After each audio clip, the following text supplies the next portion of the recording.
Welcome to today's episode. Let's talk about today's guest. We have Bill Porter from Priviani, head of marketing there with them. How you doing today, Bill? Doing well, Ernesto. How are you?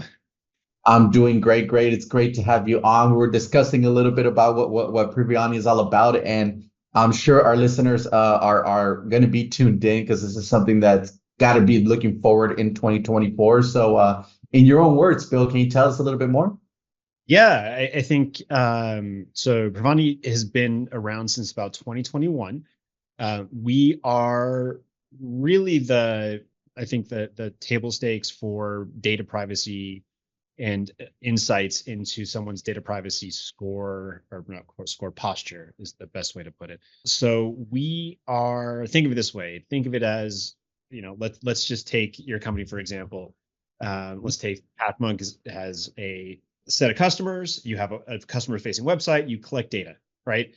What the tool does for Bravani is it allows you to see actionable insights on real time what sort of issues you're running into either in specific regions. So like Germany, for example, where the company's headquartered, in the US, it could be very nuanced to drilling down even into California.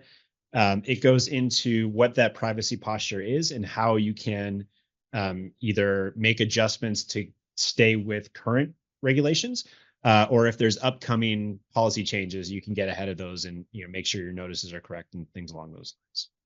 And that's super important, right? I think people's information in today's world is super important. There's a lot of laws going on. I mean, I think there's the bill that just passed on to the Senate about TikTok being banned in the U.S. So definitely Yes. people want to have that privacy in them. So definitely everybody's going to be in that regulation. So good to hear from you guys. And then that way our listeners could get a good understanding then of Priviani.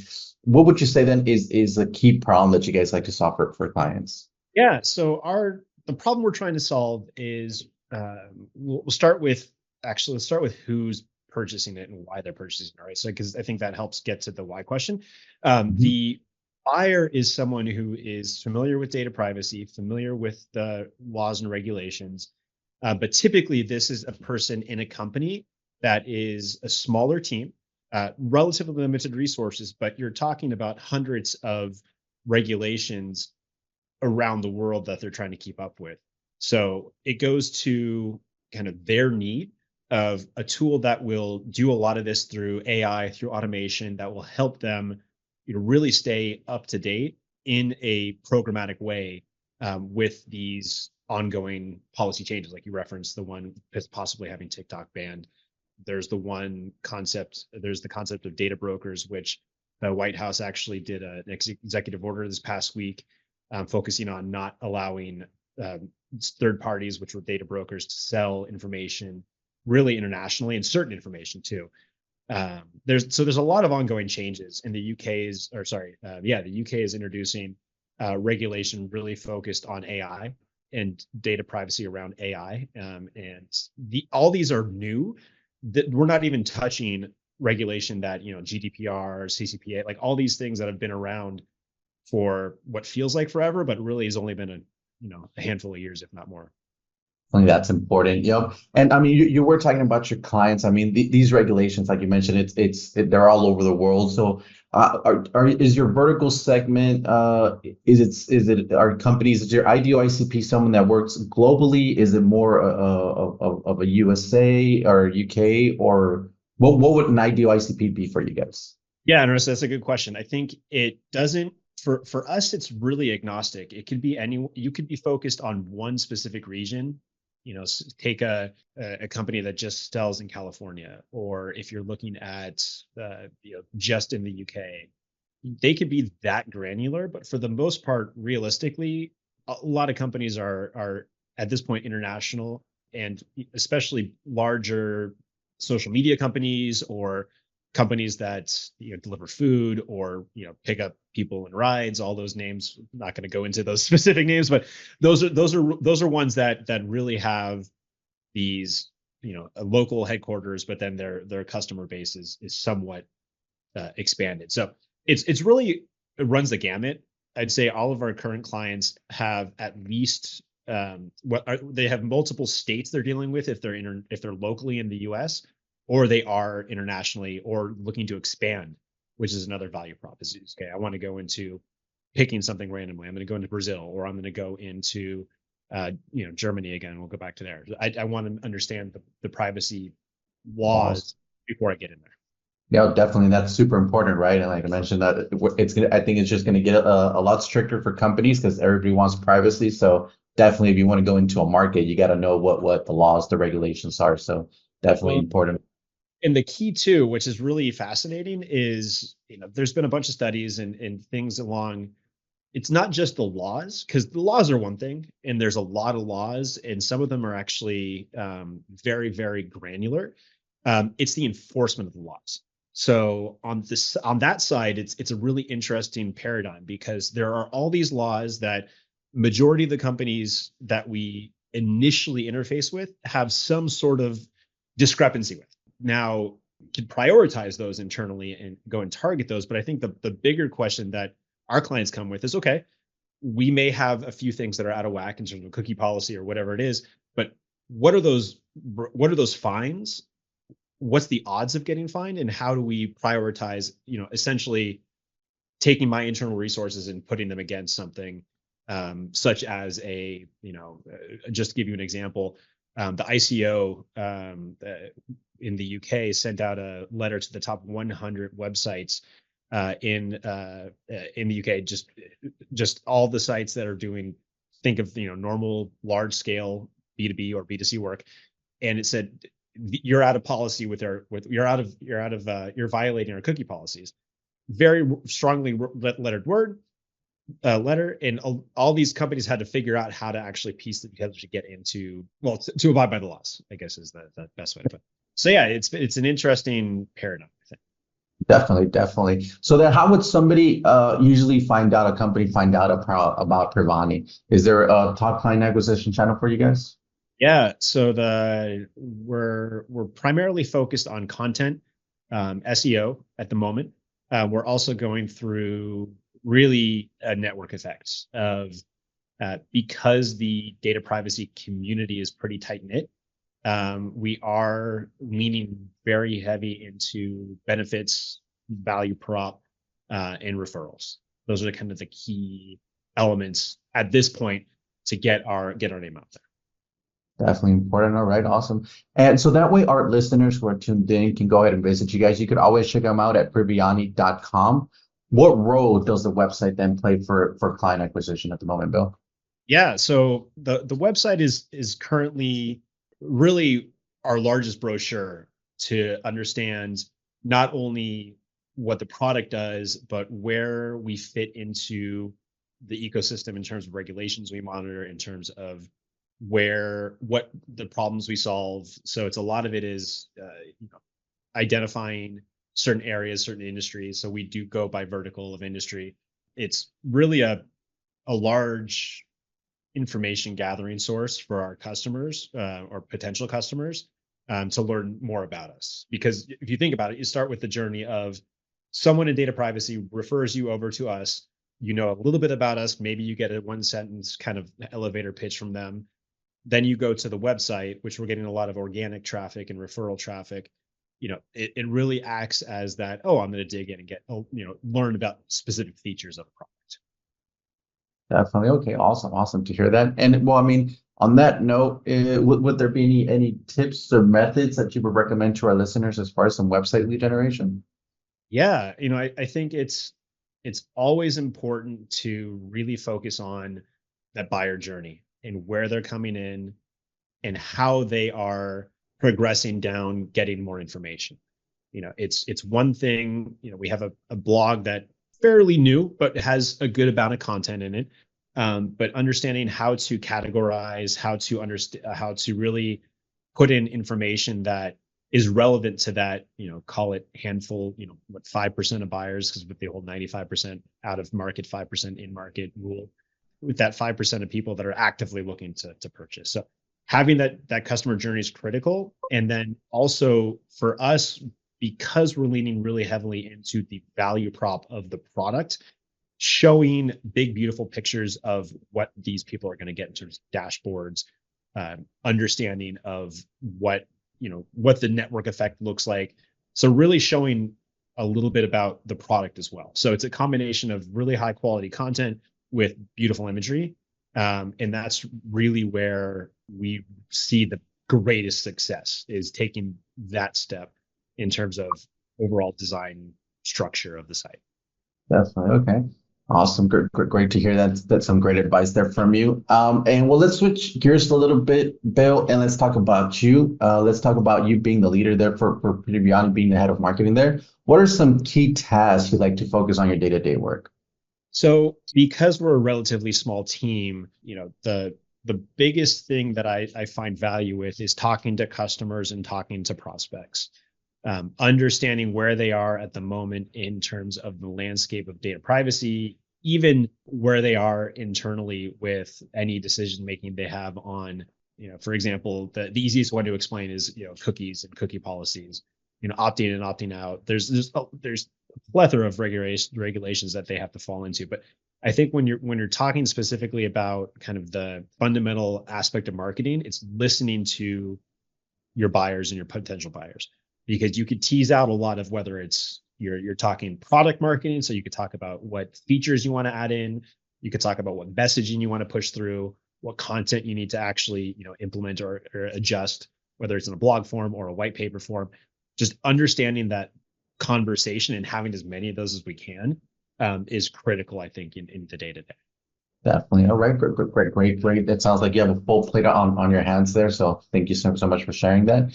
Next up is our next section, which is our rapid fire question rounds. You ready for them? Let's do it. Bring it on. All right. Awesome. First off, Bill, what is the last book that you read? I read a book called Containing Big Tech. The author's name is Tom Kemp. He's actually one of our advisors. It's really, as someone who is relatively new to data privacy, it goes through and details out a lot of the history and why things are done the way they are now. So it's a really fascinating book. Outside of the business related book side, the last book I read was Boys in the Boat. That was a fascinating book, and it's now a movie recently, and that's kind of spurred me to read it because I want to watch the movie at some point. But that was the last non-business book I read. Definitely. Okay. Perfect. Awesome. Then next up is, what is one single thing that Priviani is focused on at the moment the most? That's a good question. I think in terms of the one thing we're focused on the most, really it's organic growth. If I phrase it in terms of marketing, we're looking at taking our set of customers, making sure they have all the value out of the platform itself, and helping them be champions for us, whether it's someone they know or a connection, however it may be, someone in their network. Our goal is to really build and grow champions internally, and also with customers and potential customers, and to really be our advocates in the space. I think one of the most important things that we could do at the moment. Definitely. Okay. Perfect. Awesome. Next up is, what would be, if there would be no boundaries in technology, what would be that one thing that you want to have fixed for your role as a marketer today? The ability to really scale the combination of the visual and content side of things. So, and let me explain a little bit more what that is. So I really find passion in really figuring out what the brand message and brand persona is when we're talking about Privaini or in data privacy specifically, but getting to that point where we can scale up visually as well as kind of content wise, that bench of information that people can pull from in different areas, whether it's on a LinkedIn, whether you're talking about the website, wherever it may be. The AI tools that you can use at this point with a small team to get to that point, to the whether it's visually or even through your chatbot kind of stuff. It's not quite there yet. It's good. It's directional. But I'm excited to see what happens in the next couple iterations of whatever platform specifically you use at this point in terms of like your content imagery as well as written content. Awesome. Great to hear that from you, Bill. Next up, if there was one repetitive task that you could automate, what would that be?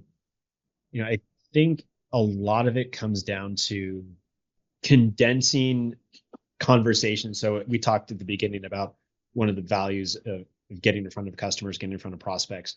I think the note taking aspect of that is great, but then condensing these down into actionable items across the sphere of marketing and even internal.